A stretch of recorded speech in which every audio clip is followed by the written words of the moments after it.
Siguradong matutuwa kayo sa mga mangyayari ngayon sa abot kamay na pangarap sapagkat mangyayari na ang matagal nang hinahangad ni Giselle na patawarin siya ng anak niyang si Justin. Dito nga matapos ang ginanap na party para sa mga bata nila Annalyn at Justin ay biglang lalambot nga ang puso nito at magagawa na nga niyang kausapin ang ina niyang si Giselle. Samantala matapos ngang magbigay ng regalo na kwintas itong si Doc Lyndon kay Annalyn ay hindi naman magpapatalo itong si Harry at magbibigay nga din ito ng regalo kay Annalyn.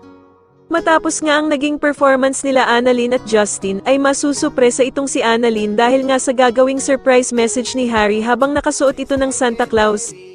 Samantala ay muli ngang magkakatagpo ang landas nila Doc Robert at Lynette dahil sa pareho silang a-attend sa party ng mga bata. Manghihinayang naman itong si Doc Robert dahil sa hindi nga daw makikita ng ama niyang si Don Pepe ang kanyang mga apo, na sila Annalyn at Justin na magkasamang gumawa ng party. Pero ko-comfort naman siya ni Lynette at sasabihing may pag-asa pa naman daw na makita ni Don Pepe ang kanyang mga apo dahil sa buhay pa naman daw ito.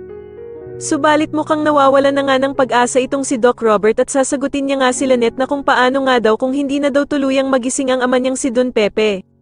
Sa kabilang banda naman ay ikakabigla naman ni Justin ang pagdating ng ina niyang si Giselle sa party at magagalit pa nga siya kay Annalyn dahil sa kung siya ba daw ang nagpapunta dito. Sasagutin naman siya ni Annalyn na gusto lang naman daw sana niyang magkausap silang dalawang mag-ina. Pero agad namang hihingi ng tawad itong si Giselle sa anak niyang si Justin at aalis na nga lang daw siya.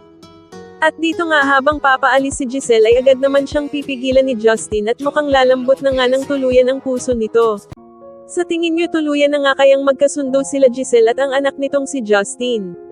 Mas lalo na nga talagang nagiging exciting ang mga susunod na kaganapan kaya naman ay mas lalo pa nating abangan ang mas lalong gumagandang abot kamay na pangarap.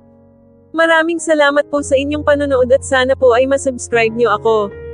Maraming salamat po.